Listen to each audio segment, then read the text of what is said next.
Good morning, everyone. I'm going to be talking about effective communication when we're working with a variety of groups. You see them, some of them are texting, not paying attention. And so what our goal is to be able to reach all of these different people because we are working with a variety of different people. And our goal as effective consultants is we really need to make sure they get it the first time so that when an auction occurs and we're having all the results, it's what you actually planned for.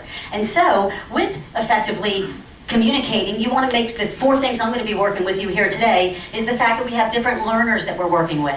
And people have different perceptions, different interpretations. We're working with different generations and all of the distractions that are always out there. We see life is full of distractions. Here's an example of not having effective communication. Mom, hey mom, Calvin, stop yelling across the house. If you want to talk to me, walk to the living room where I am. I stepped in dog do. Where's the hose? We don't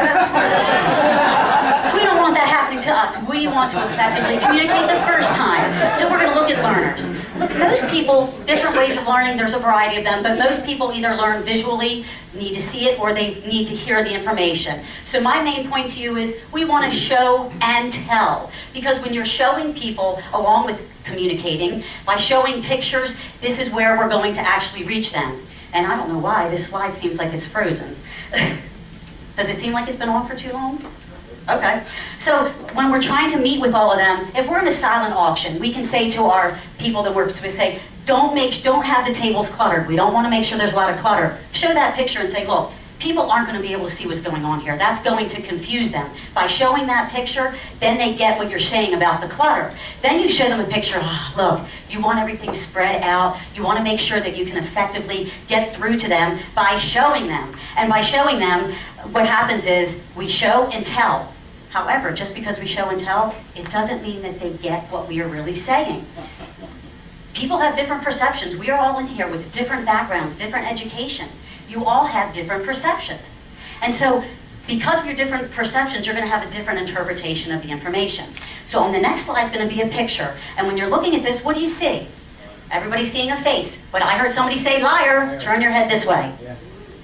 Different perceptions. Some of you saw a face, some of you saw a word. And so I'm going to show you how interpretations can vary. On the next slide, we're going to have an office worker who says, hey, can I show you something I'm proud of? He's saying this to his boss. I automated a task that used to take me 3 hours. Well, isn't that just like you? Resourceful?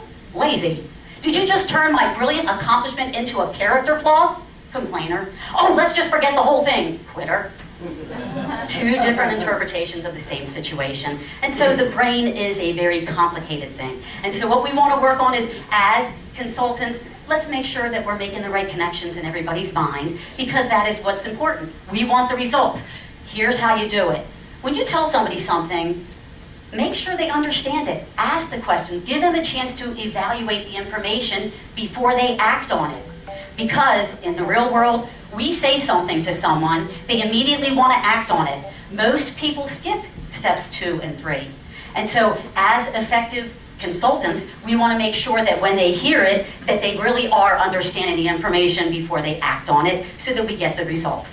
And so by doing that, we're being more effective consultants. Another thing we're dealing with are generational differences, and since Darren did an awesome job yesterday, you know more about Generation Y. And with Generation Y, that's the generation quite different than what I've been used to, and by understanding their core means of communication are Facebook and text messaging. And I know that when I first started as a benefit auctioneer, I was used to always making the phone calls. I'm the people person, let's get face to face and talk. Generation Y, their personal ask, when we say the personal ask, theirs is not a phone call. If you are going to reach somebody, send them a text message. You can call them, leave messages, send them a text, immediate response.